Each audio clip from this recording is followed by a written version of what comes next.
Good morning, good afternoon, good evening, wherever you are in this world. My name's Jade, and this is The Rant.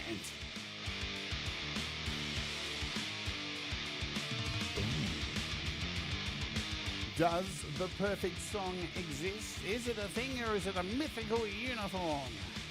I don't know. We're going to talk about it. Now, throw down today. Get ready. Grab your britches. So.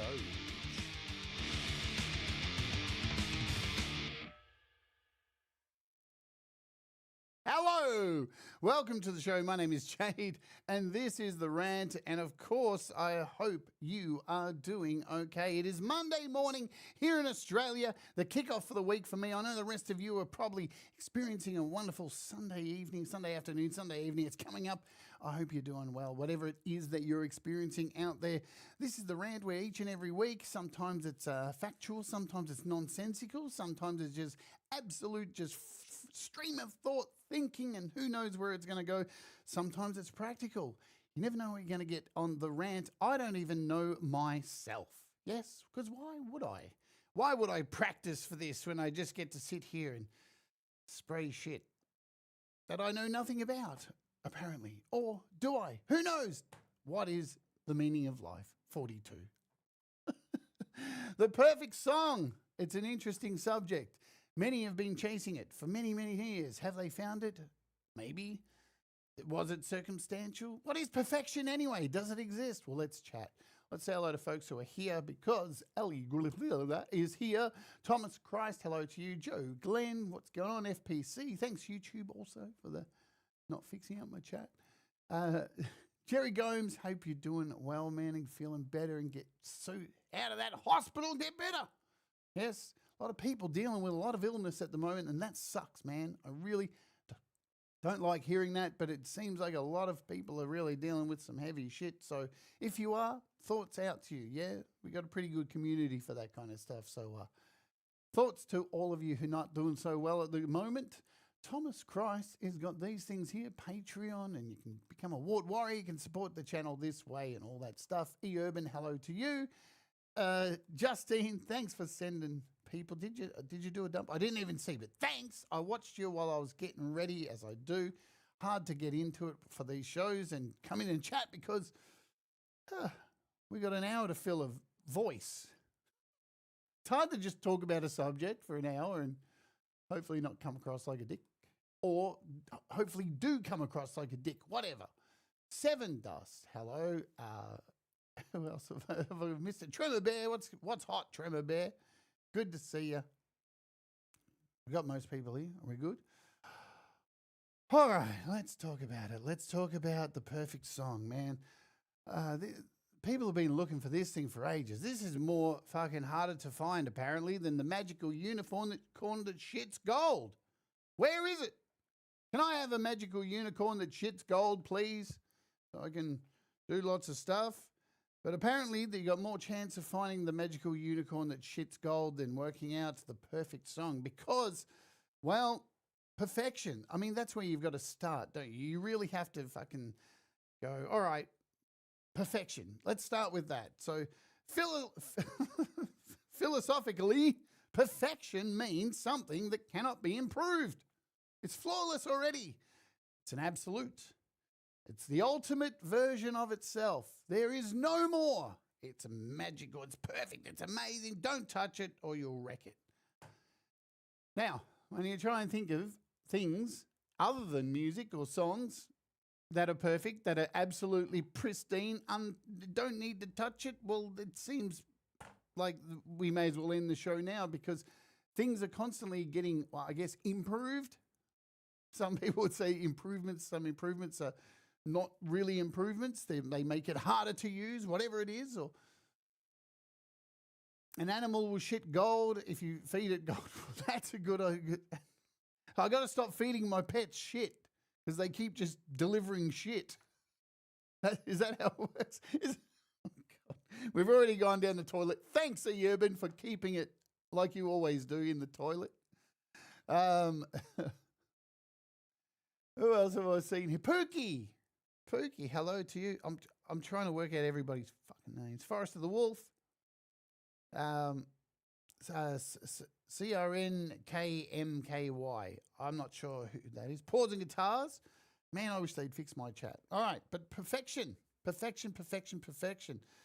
In art, what is perfection in art? Let's talk about art because perfection is slippery in art because it's, well, here's the thing. Here's another thing. It's subjective, isn't it? Subjective. You're probably going to hear that word a lot throughout this because what feels perfect to one person, like you, is not.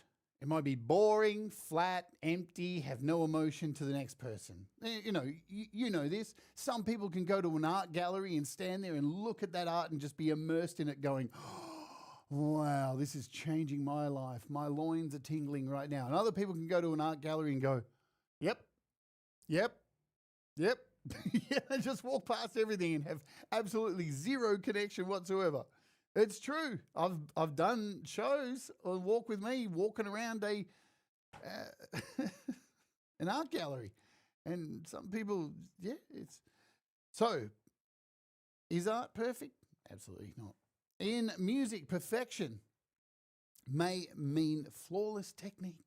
Yeah. Perfect pitch or a balanced structure. But it can also mean that a song perfectly captures a feeling. It's almost like the facts not feelings argument, isn't it? Because music captures feeling and it captures moments in time. And sometimes, again, you're going to hear this a lot. Music is messy. It's like a relationship. You ever been in a band with 5 people, let alone being in a relationship with one? Being in a relationship with one person can be messy as fuck. With 5, oh, damn. At least you don't have to fuck them all. Unless you do, good luck to you. It's not going to end bad, is it? Semtex, cow, moo to you. I'm going to try and keep up with everyone. Dimebag Darren. Hello to Dimebag Darren. I'm going to give props to Dimebag Darren right now. This dude has been grabbing his guitars and saying, you know what? I'm not a karaoke singer. Props, man. It's good to see you picking up guitars. I've been watching you across channels and go, man. Love it. Get better. It's amazing. I love seeing people grow and get better and take themselves to different levels. Jenny Jellove, hello. Where am I up to? We're talking about perfection, aren't we? Look, perfection doesn't exist. It doesn't. You're never going to find perfection. And if you do, right, in a blink of an eye, it can be gone. Why? Because there's so many outside variables. It's like with music and a song getting popular. The outside variables. What's going on in society when that song got popular? What was the overall consensus of society? Were we in a depression? Were people happy and overjoyed because a war had ended? Or what was you know what I'm saying? There's times, the moments in time that contribute to all this stuff. What were the current trends that were going around? What were the TV shows, the movies, the things that were happening? There's so many variables that make something happen, that make something click and go off or go viral. And we'll talk about viral too, because just because something's viral doesn't mean it's fucking good. Right? Viral songs don't necessarily mean they're going to be remembered forever, do they? There's a lot of one-hit wonders that at the time, people like, whoa.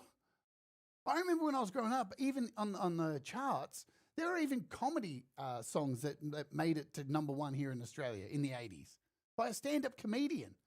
And you listen to that back now and go, how the fuck did that happen? The Crazy Frog.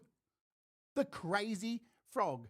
Like, who could have seen the fucking Crazy Frog coming? Do you reckon there were people who seriously sat down and were going, Greg, I'm telling you, this Crazy Frog thing, it's gonna go fucking bonkers. It's gonna go nuts. You know, that people would have just been going, what are you talking about?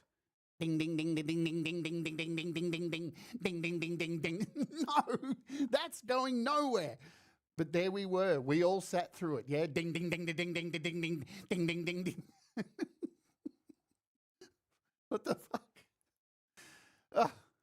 Shut up your face. What's the matter, you? Hey, got no respect.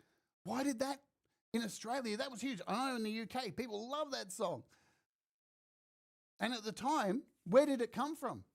A lot of racial profiling, a lot of racism that was going on, especially here in Australia. That song came from Australia. Ah, shut up, your face.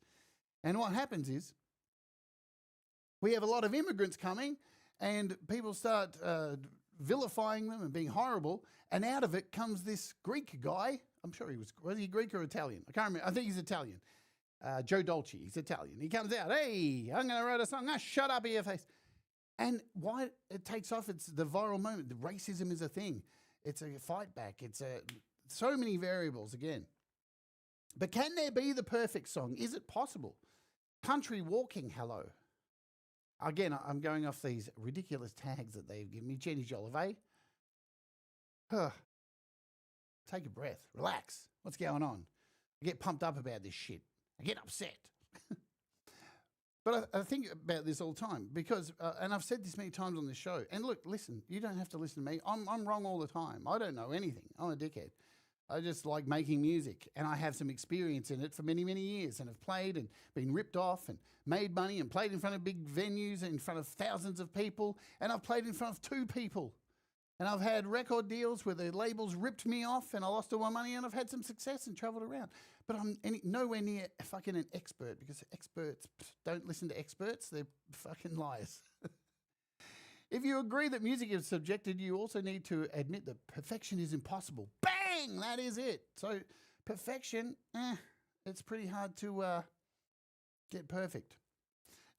And look, this is here it is, subjective. Thomas over here says, I'm going to be extremely subjective here and say, if there is a perfect song, it's Bohemian Rhapsody. But the next person may go, you know what? Oh, man, that Freddie Mercury. La, la, la, la, la, Galileo. No, I can't do it. It does my head in. Are they wrong? Or is Thomas wrong? Yes, a million perfect songs. It just has to be something that is perfect, because the variables, again, right time, right place. We hear these sayings all the time. There's a reason why these sayings exist. Like, a bird in the hand is worth 2 in the bush. Yeah, don't be a greedy cunt. Like a lot of these sayings stay around for a long time. A long, long time. Oh yeah, there's people, man, who don't like Freddie. There's there's people everywhere who will say, you know, that's, oh, I hate that band. You know, I'm not going to say anything about what I like or dislike or anything like that. But can there be a perfect song? So technically, songs kind of have rules. Music has rules, yeah? Circles of fifths and chord structures, and we have scales and all these kind of things. And fuck me, have they been used? They've been used a lot. And why is that? Well, because, you know, music's been around for a long time, hasn't it? Ancient roots of music, chants and work songs and hymns that connected people, didn't they? So music like that, you know, people out slavery. During slavery, there were work hymns and stuff that people would make up to get through the drudgery of being a fucking slave. So music has well existed before this notion that we need record labels and the music industry to dictate to us what is actually good and what we should be listening to and what experts tell us is the way to the perfect song, right? We talked about the Crazy Frog. What about this song? I've got a song that'll get on your nerves, get on your nerves, get on your nerves. I've got a song that'll get on your nerves. It gets on your nerves, doesn't it? It really gets on your nerves. And there's a reason for that. It's because it fucking sticks in your head. It goes on. It's repetitive. What is the magic source of that stupid song? Yeah? Because I remember when I first heard that the first time, I was like, that's bloody stupid, isn't it? And then I was walking down the street going, I've got a song that'll get on your nerves, fucking get on your nerves, get on your nerves. Ah! Is that song perfect? Probably. I don't know. Fucking lots of people bring it up. It's etched in people's minds. So there you go. But music not only connected people before, you know, song structures, and we all worried about this kind of stuff like the perfect song. Perfectly annoying, absolutely, Jenny. Music was not really... You remember the opening scene of History of the World, Part 1? Remember that? And the critic They show the caveman, and then it says, and with the artist came the critic, and then it cuts to the caveman pissing on the art, right? Well, music then was a form of culture, connecting cultured people. Like that was part of their language. Then you got things like of course, I'm not going to go through every era of music, but you had the classical era, of course, structured forms, ballads, operas gave rise to recognizable song arcs. So you've got that.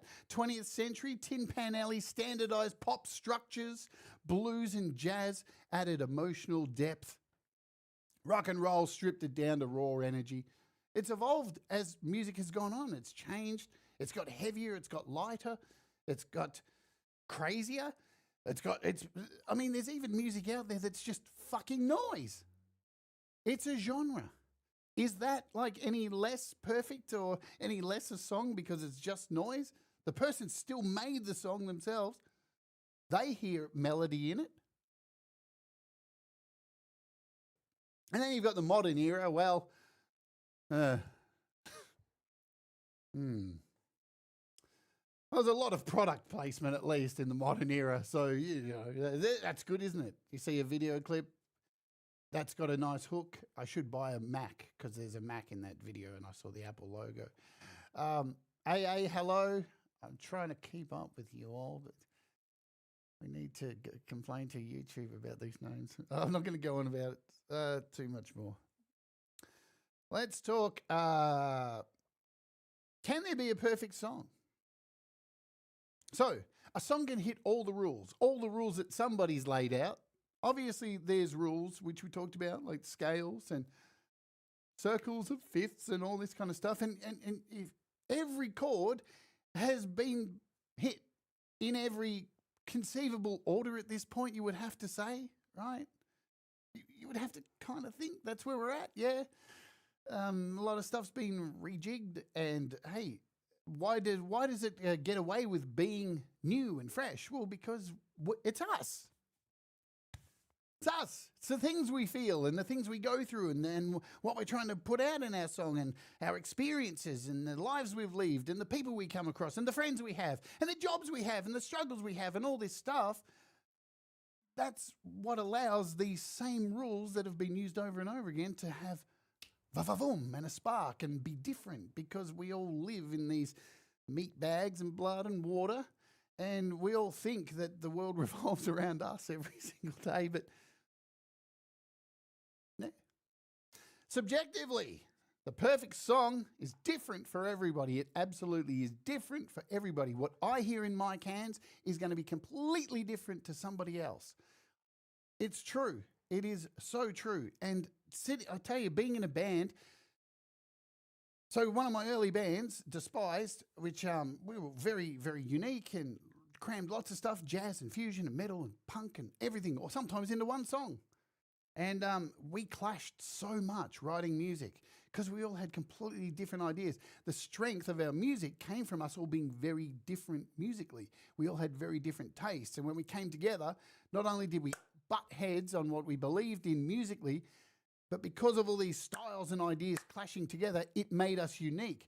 But fuck me, was it really hard to hold together because we picked on each other's styles and we didn't like it. Like, I didn't like one of the band members' music at all. And I'd be like, what the fuck, dude? How do you listen to them? And they'd be like, how do you listen to that shit? But somehow we gelled and got it all on together because it's just subjective. Hugh Caldwell, baby. Subjective, the perfect song is different for everybody. Your heartbreak anthem will be somebody else's party anthem. That's it. And your breakup song, years down the line, could become your celebration song once you find that next hello baby. You know what I mean? So, historically, some songs on the subject, Bohemian Rhapsody, Smells Like Teen Spirit, Cracked Voices, yeah, cracked voices, sloppy guitar takes. We're talking about Nirvana or something like that. Not perfect in any way. In fact, some could say broken, and that's the appeal of Kurt Cobain. I mean, you're not going to see too many people go out there and say, oh, yes, I'm a classically trained singer and Kurt Cobain. Well, I'd really love to see him do opera if he was still here. No, not really. That's the thing. It's the imperfections within Kurt Cobain that drew people to him, not only his music, but who he was and what he stood for and his belief system, all this kind of stuff. It resonated with people. And the drums, and there's so many factors to it. But and you know, I've seen reaction videos these days about Kurt Cobain and people going, oh, God, listen to his voice. How did so many people? Well, that's it. Because the dude was broken, and it was in, again, the time. Think about the time that Nirvana came out and had Teen Spirit. You know, many could say Teen Spirit is one of the perfect songs. Around the world, #1. You couldn't go anywhere without that song being fucking somewhere. Mixed Club. What's going on? I'm trying to get to you. If I find a break, I'm going to randomly call you guys, so don't think I'm ignoring you. Thank you all for being here. But Kurt Cobain, the thing was, it came out of the 80s, where the 80s to me is this huge cocaine fest where everybody's got fucking so much coke up their nose and everyone's so confident. People actually were like, Boy George, look at that gay man in a dress. Yay. Look at us now.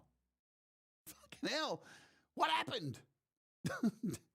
Did we do too much fucking heroin in the 90s? What the fucking Shelley? What's going on? But Kurt Cobain, right time, right place. The 90s was this huge come down. There was this huge angst. You know when, well, some of you might know, when you take cocaine and you come down, there's this huge angsty feeling. And, you know, it's good to knock off that. A bit of weed. Get something else to knock it off. And the 90s to me was like this huge fucking get over the come down of the 80s of excess. And just Hulk Hogan with red feather boas. You know what, brother? There's the computer sound really. I think I'm coming out all right. Oh, I'm a bit soft today, aren't I? You know what? Let me fix that. You are right there. That's my fault. What I did here was I had to change some settings yesterday. Let me fix that. There we go. You are right. Let me bring that up. Sorry, guys. Yeah, that's better. This is what happens. I'll tell you what, something on StreamYard. I heard the guys chatting on Justine's. Side note, let's turn over. We've got to do a side note. I heard everybody talking on Justine's show about StreamYard versus OBS. I'm just going to throw in my 2 cents here. StreamYard's great for people who just want to stream. Have at it. Wonderful. Now, I went on StreamYard yesterday, didn't actually stream anywhere, just jumped on a StreamYard to have a chat with some of my friends. And unfortunately, it changed my volume on my computer. StreamYard. So that's why the volume was low, because StreamYard just changes the volume of my computer. It just does whatever it likes. So I got to remember all the time when I come back to my OBS, turn it back up, because StreamYard has a mind of its own. All right, where were we? We were talking about Teen Spirit. And look, it was a moment. I think people were just ready to go, fuck this. So was the song perfect? It's an amazing song. Don't think it was perfect, though.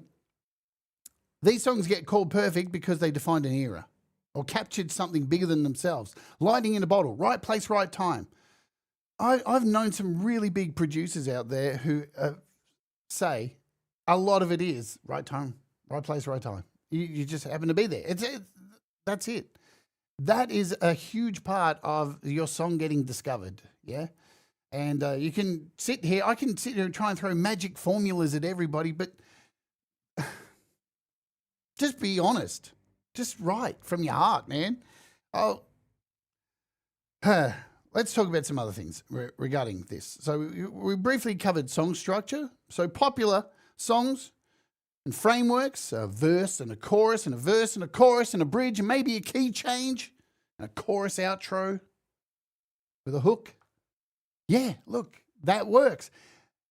But does it work for everybody? Because there's a fucking graveyard of songs out there, a literal graveyard of songs. There's more songs out there that are unlistened to, unloved, than there are people. That's just a fact. That's truth.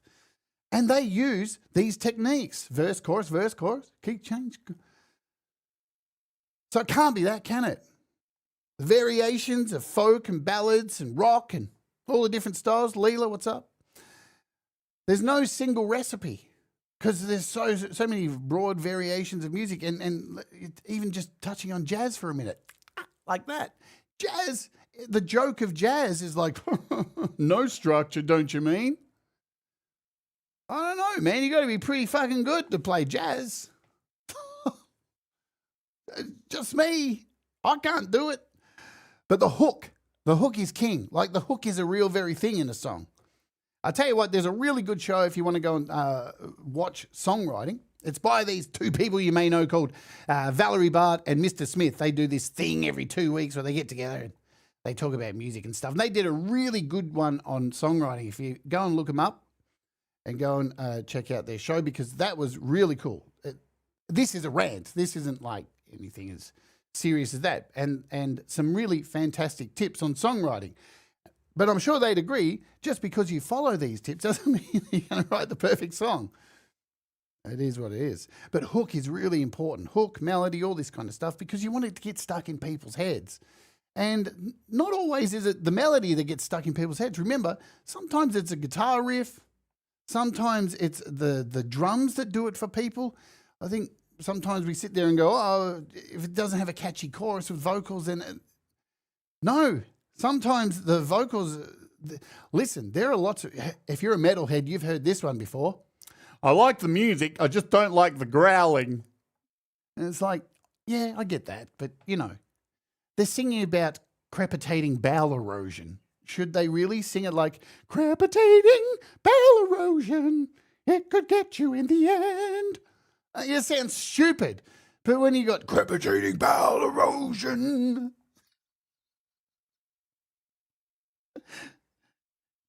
because it's like crepitating bowel erosion. It's a fucking thing, isn't it, Rat? We're all going to deal with it at some stage. So hooks are important, but musical hooks are as well. And the thing is, like, all right, let's move on to popularity. Let's talk about popularity and perfection, because you can't control what people like. Yeah? You can try and, again, you can lead a horse to water, but you can't make it drink. Right? You may think you've got the best song in the world, and it's like, yeah, this is amazing. And the general public would just think it's absolute crap. May not connect. And again, is that necessarily that your song sucks? No. It's just a group of people don't get into it. Because for every person who doesn't, there's somebody who does, who's not telling you that they got into your song. Some of the biggest songs, in fact, like Hey Jude, Bohemian Rhapsody, Billie Jean, these songs don't follow rules. There's so many big songs out there that don't follow the rules, all that stuff. And these are pop songs. These are massive songs that have done super well, and they don't follow the rules. So there's that one out the window, gone. Popularity depends on timing, cultural mood, and delivery. Not just technical craft. You can have all the chops, man. Look, I love a good guitar wank solo as much as anybody. Could I sit through 3 hours of just Yngwie Malmsteen playing a guitar solo? Obviously, I can't. Do I recognize that the guy's got talent? Yeah, sure. But do I want to sit through watching the guy noodle around for... Not really.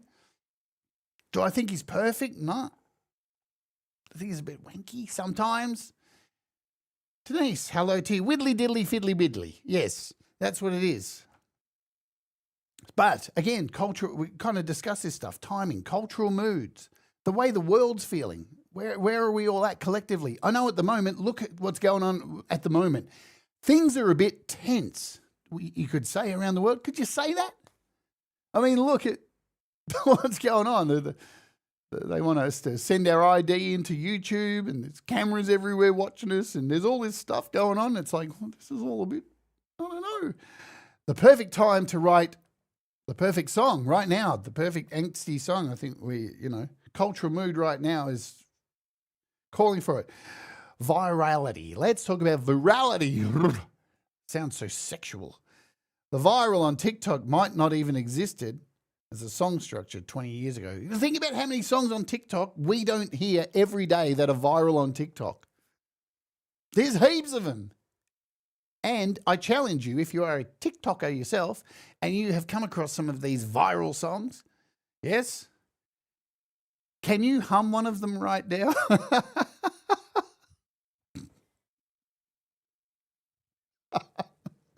Probably not. Probably not, you know.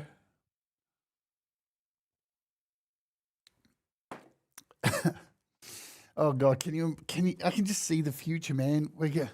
You know how like back in the day, big songs like by the Beatles and stuff, it's like, well, they'll never be used in advertising for jam or for butter or for pasteurized milk.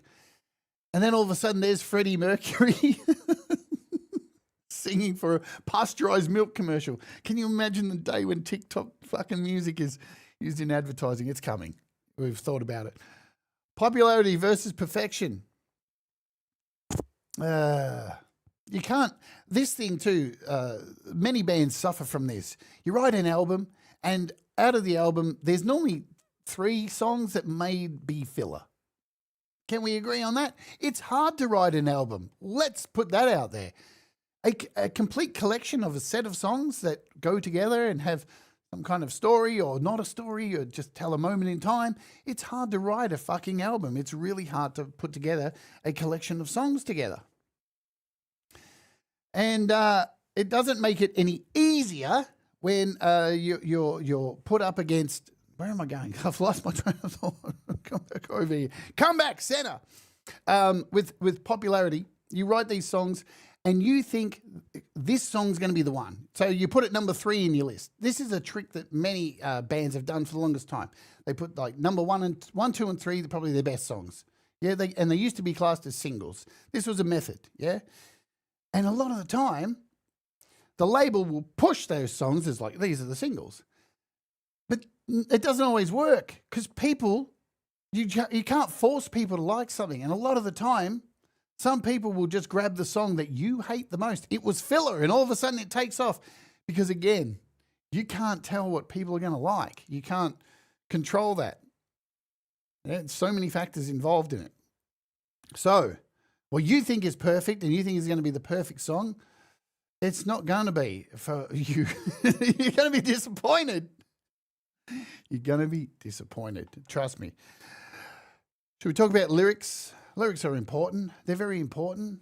You know, is there the perfect lyric out there? I don't know. Should you rhyme every second word? Huh? Should you make every rhyme every 4th word? Should you have no rhyming at all? Should you be so vague that anyone who listens to the song goes, this is about me? Yeah, that works. Should it be very specific? Should it be comedy? It should be fucking whatever you think it should be. And it shouldn't be for someone else. I mean, this is the thing. A lot of people, all right, how do we frame this? With every single thing in life, whatever there is that's going on, there's a group of people who are sitting over here going, how can I capitalize from that? Right? Yeah, I understand where I'm going with this. So there's always a group of people who are like, all right, well, this thing's popular. How can I find a way to scam from it? How can I make money from it? How can I do this? And music is one of those things that throughout history that's happened as well. Remember, with popularity too, the way that music used to be decided if it was going to be popular was through jukeboxes. If you know the history of jukeboxes or you don't, go and look it up. Go and study the history of jukeboxes. The jukeboxes were actually invented or conceived and put into venues by the fucking music industry. By the bloody music industry. They wanted to gauge what people are listening to. And what better place to put in this beautiful, bright, light, coloured thing in there that people can put money in. So not only that, you're making money from putting the money in. People are collecting money for it, farming your cash. And then at the same time, they're taking this information and they're going, cool, that's the hit. That's whatever. And, you know, if you go back and read up, the mafia was all involved in this stuff. And it was very mafia-driven, the music industry. That's probably why where we are right now, the industry are really a bunch of, you know, It doesn't change. Things don't change that much. If they do change, it's over a long period of time and very slow and unintrusive. But yeah, jukeboxes, that was the whole idea behind jukeboxes, was to gather information. Kind of like today, being watched by cameras everywhere. And now, then they moved to the system of record stores, giving numbers of how many units were sold. But really, does the units being sold, do they give you an idea if the song's perfect, or is that just really good marketing? Because, again, getting back to the people who are sitting on the sidelines looking, not only as a musician do you have to struggle right now with trying to write the perfect song, and this pressure on you, and red light fever, and your own insecurities, and all this stuff, and writing, and jealousy of other people, and all these kind of things. But you've also got the shady characters on the outside, the people who are, all right, there's a whole bunch of tools now, like AI. And I can go and just use AI and just put music out. And that muddies the water even more, right? Because AI thinks it's all got it worked out, doesn't it? AI has scraped the internet. It's scraped all the fucking internet. And it's gone, we can make the perfect songs with all this information. If that was the case, wouldn't every band in the charts right now, every piece of music in the charts right now be AI? Because they've worked out the formula, they've scraped everything. I don't know if you've heard AI music, but it's shit. Some people, again, this is the subjectiveness. Look at the Velvet Underground. Not the Velvet Underground, the Velvet Sunset. Is that what they're called? The fucking Velvet Underground rip-off band made by AI music. There's so many people who are just not into music like to what we are, to this level of discussing these things, that they're just listening to that and going, pretty good. Right? Casual listeners. I mean, again, too, the people who listen, some people only listen to music when they're, say, running, and then they don't listen to music at any other time. Again, so many variables. Lyrics. Poetic. Bob Dylan. Leonard Cohen. Themes of love and heartbreak and empowerment and rebellion and joy and loss. They're all familiar themes. And crepitating bowel erosion if you're a death metal head. Simplicity often works the best. Del, g'day. Simplicity always works. Not always, though. See, I've got to be careful. Not always, because, again, follow the rules, follow the structure, follow the BPM. What's the standard? They say, 120 BPM, chord structure, verse structure.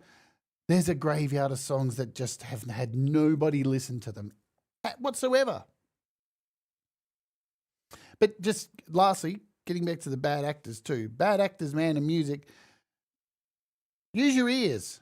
Use your ears to determine if a song is good, not how many views it's had. Because trust me, my friends, Google ads are a thing, and it's very easy to just pay about $20 and make your song look like it's had 17,000 views. All above board, all legal.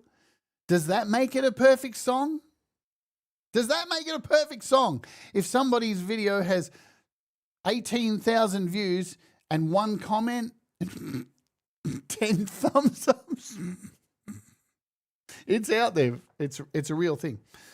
But yeah, you're always going to have the scammers trying to capitalize and find the perfect way, how to market something, how to get virality from songs, how to cut corners to make music. And, for some people, they're going to buy it and they're going to fall in and get sucked into that shit. But for the most part, you've got to connect to music, yeah? Simplicity for lyrics, whatever. I can sit here and rattle off all these things on how to, do this stuff. But you're you, and you got to do you. Many hits recycle the same chords. We all know this. The same fucking chords. The tension and release of chords, the progressions, old as time. Same things over and over again. Tried and tested. Most of the time they work. Not all the time. Melody should be singable, repeatable, and carry emotion, even with lyrics. Well, of course it should, or it shouldn't. This is the thing with rules. Rules are made to be broken. I'm a massive advocate of, you know what? if that sounds too fucking straight, throw it out the window. Do something fucking different. Break the fucking rules. When I say break the rules and music isn't as edgy as what it used to be, what I'm saying by that is you look at the 80s and 70s and 80s, right? At the time, we didn't realize what was going on. People were fighting back. People had a purpose. People were writing things that were changing the course of music and the way people made music. People made music. Now, we're in this short 5 years after the pandemic of we're trying to find ways for us not to make music, but have music and go, look, here's my music. It's not mine. What the fuck went wrong? One of the other things with perfectionism is us, the songwriters. We are fucking so self-critical. We are so damaged as musicians, just like artists and writers, yeah? So damaged. We want our songs to do good. We put our heart and soul into it. We learn a trade. We learn a guitar. We learn to play drums. We put everything into this thing, and I think most people are realistic enough to know that in your lifetime you're probably not going to get signed to a major label or anything like that. But you still put everything into it, and sometimes it fucking hurts when nobody listens. But here's one thing about this. Just because you're not seeing numbers and stuff like that, don't take it to heart. Don't take it to heart. People are listening. People are listening. You know, they are listening. Maybe not to your song. Sorry. Perfectionism, here's the thing with it. It can strangle creativity. All right? It can fucking tear your creative joy apart. Many artists shelve so many songs. You've all done it. You all have a list of songs that are just sitting there and, that could be the one. That could be the one. Who knows?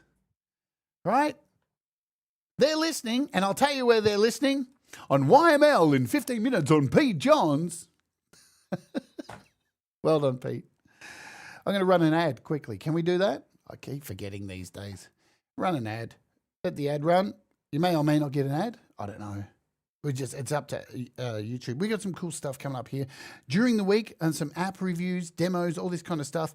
If I can find the thumbnails. Tomorrow on the show, we're doing Pulse Ripper. Yeah, not everyone gets ads, Darren. Sometimes they go, sometimes they don't. Everyone's different. But we try to run it at the same time, so not everybody's getting it at different times. That's the deal. So that's happening tomorrow with Pulse Ripper. Then we got this thing. It's called Melodity.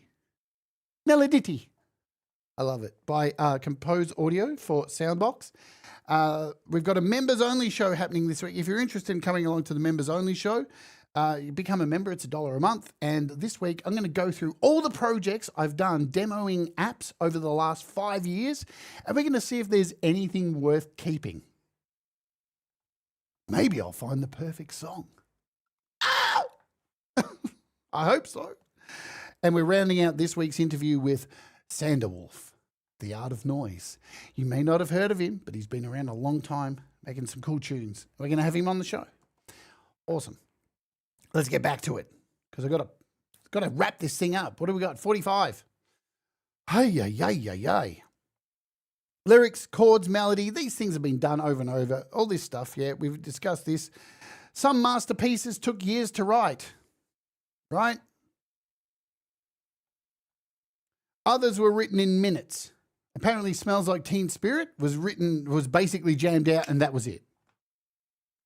Right? Where apparently songs like Yesterday by McCartney haunted him for weeks and weeks and weeks and weeks. Really fucking, right? The speed isn't a measure of quality. In fact, so slow or short. Self-criticism. Let's talk about it. We shit on ourselves all the fucking time. And you know what? It's kind of healthy to do that. G-May! Sunshine Archer. Sunshine Archer. I haven't been following all the chat, so I'm not sure if there's what's going on. I've got to get through all this.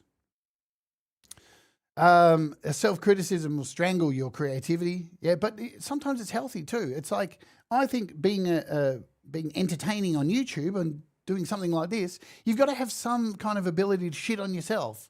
Yeah, take the piss. You have to take the piss at some point. You got to do it, yeah? Because, like, again, nobody's perfect.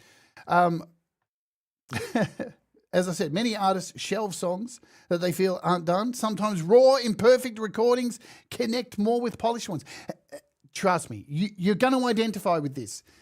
How many times have you made a demo and you put a demo out and some people have heard this demo and then you do the finished song and people go, I really like the demo more. It just seems to have a bit more like vavoom. And it's like that demo was recorded fucking horribly. You did the vocals through the microphone on your iPhone as a demo.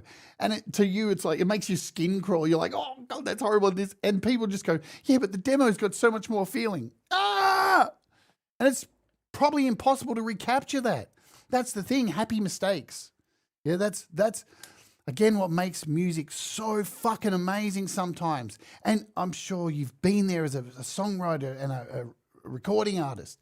Sometimes it's just unexplainable. You record two vocal tracks together on different tracks. They're both different takes. You're singing the same words, but just that millisecond in wavering of your voice, even though you've nailed it right on, but it's that wavering and you hear it back and go, oh, what is that tone? It's in that little section. That's the beauty. That's the fucking shit. That's the perfect stuff. Because it's not perfect. It's wrong. It's not meant to be like that. It just... And the more you sit there and try and polish it, spit on it, spit on that sucker, you're probably going to damage it more than anything. And as musicians, you'll know this too. You'll know this as well. Sometimes I see this, Pete Johns, he does so many of these shows where he shows the process of him recording and he'll be like, this is my guide vocal track. And somehow by the end of the song, after a month of writing and being handed to me to do drums and back and forward, that vocal take, that original vocal take is still in there because there was a flavor to it. There was a moment where Pete was uninhibited. He just did it and was like, and it came out of him because that's how Pete sings.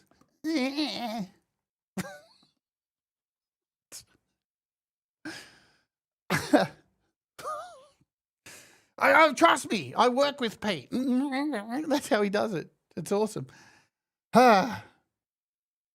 Collaboration. Let's talk about collaboration. Then I got a little rant to close the show. Some songs are perfect. Some perfect songs were written by co-authors. Let's talk about this quickly. Some songs by our favorite artists weren't even written by them. It was written by somebody else who we'll never know. Does that mean you should go out there and write a small piece of music and then go send that off to somebody else to record all of it and do all the parts and then come back and then you take that as your own and go, that's my music? Fuck no. Learn the craft, baby. Get in and pay the dues. Do the live gigs. Get rejected. Get told you suck. You know what? It's not so bad being told you suck. It makes you get better. I've been told so many times I suck and my music sucks. But I'll tell you what, it doesn't change anything because I like making music. And if anything, it makes me want to get better and take back the feedback and go, all right, well, let's give it a go. Just quickly, there are a few more factors, yeah? Technology. There's the collaboration, the people you work with. Somebody might not be up to par with you, and the song isn't as perfect as what you want it to be because perfection doesn't exist. The songs that feel perfect often balance personal truth with universal relatability. See, is that true? Is that a real statement? I don't know. But we'll wrap this up. All right, so I wrote something for this. I wrote a little closing piece. I spent all last night writing this, so see if I can get it up on my prompter. You've had the natural free thinking shit at the moment. Mike Shaner. Hey, guys, if I've missed you in this chat, I'm a dick. Whatever. I am. But, yeah, these rants, I get lost on a tangent and lose my brain. So give me a second. So tonight's rant. Does the perfect song even exist? The short answer is no. And if it does, I sure haven't heard it, because perfection in music, to me, is a myth. Let's start with this. What does perfect even mean? Perfect for who? The charts? The critics? The musicians? Or the listener crying in their car at 2 a.m. because their girlfriend just left them? Perfection shifts depending on where you're standing. A song can be textbook flawless, perfectly arranged, polished, mixed within an inch of its life, and still leave you colder than that body in the morgue. Anyway. Meanwhile, a scrappy 3-chord ballad written on the back of a beer coaster can change someone's entire life or the course of humanity. That's not perfection. That's connection. Now, there are a lot of myths around the perfect song. Some people think there's a formula, like 3.5 minutes, a verse, chorus, verse, maybe a key change before the last chorus. But music isn't a cake recipe. It's messy, it's unpredictable, and it leaks outside the box, kind of like Rudy Giuliani's hair. Then there's the idea that more takes and more polish equal perfection. But sometimes you can edit the soul and the shit right out of a song until it sounds like Siri had a sinus infection.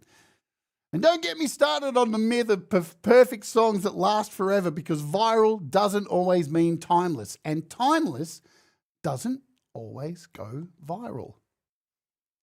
But here's the truth. Imperfection is where the magic happens. It's the breath noise on a vocal, the slight wobble in pitch, the broken pedal that suddenly gives guitar tone its character. Those happy accidents, those rough edges, that's what makes a song feel alive. Perfection can be sterile, but imperfection can move you to absolute ball-busting tears. Of course, you can't ignore the craft of music. Craft is melody, structure, the way lyrics fit the rhythm, the rise and fall of tension and release. Craft is what makes a song solid. But magic, it's what makes it unforgettable. Magic is the authenticity, the chemistry, the lightning in a bottle moment where an artist bleeds something real into a microphone or onto a guitar or hits the skins with such passion that it's their last event playing drums, yeah? Craft gets you good. Magic gets you goosebumps. Hooks are a huge part of that. And a hook isn't just the chorus. It might be the guitar riff, the drum beat, even a single lyric that gets stuck in your head. Ding, ding, ding, ding, ding, ding, ding, ding, ding, ding, ding, ding, ding, ding.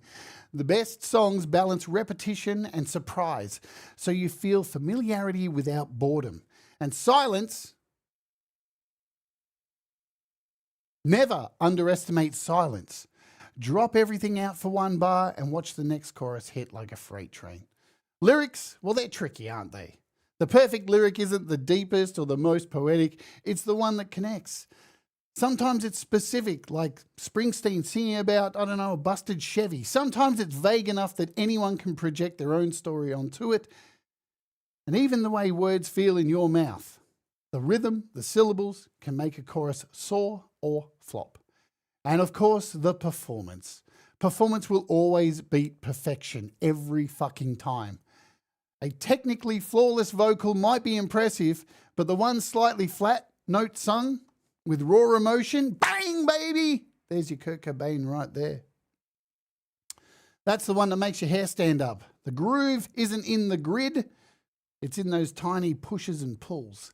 Some songs only become perfect when played live, when the crowd turns it into something bigger than the recording. Then there's the production. Sure. We have tools now up the wazoo to make great music. We've got shit like pitch correction, quantizing, can polish stuff up. But perfection isn't clarity. Sometimes it is distortion. Sometimes it is tape hiss. Sometimes it's fucking room noise. That stuff makes the song feel human. Wow. How did we get here? And let's not forget the other half of perfection. That's the listener. Familiarity, nostalgia, timing, they all shape how we hear music. The song you loved at 16 will always feel perfect, no matter what any critic says. Context crowns kings. So, do perfect songs exist? In my opinion, no. And that's the beauty of it. Perfection is a studio myth. It's a marketing word. Real art isn't flawless. It's faithful to feeling. If nobody hates your track, nobody truly loves it either. Imperfections are where the soul lives. So, in conclusion, I say, don't chase perfect songs. Chase goosebumps. You guys rock for hanging out and letting me talk a goddamn load of nonsense today. I hope you feel inspired, or you hate me, or you want to go out and get naked and flap your wings and sing, I feel like chicken tonight. I don't care. As long as you feel something. Yeah? Don't give up. Don't feel hopeless that AI is here to steal all our dreams of getting 100 listens on Spotify and earning 2 cents. Just keep doing what you do. Keep making music. Do you like it? Do you like it? Do you like your music? Don't be afraid to love your music. Don't be afraid to listen to it in front of people. Don't be afraid to tell people about your music. Sing it from the rooftops, even if it sucks. All right? Because guess what? If it sucks, it won't always suck. You'll get better if you want to. I love music. It's amazing. Without music, I wouldn't be alive. Trust me. It's got me out of more situations than I can think of. And it's going to continue to do so. Thank you, my friends, for hanging out. I hope you'll be around for this week for lots of great shows. Pete John's up next. Lots of great entertainment on so many channels, yeah? Do the things that make you happy. Mistakes make you better. We'll rise together. Stay awake, and AI music sucks balls. Let's Oge.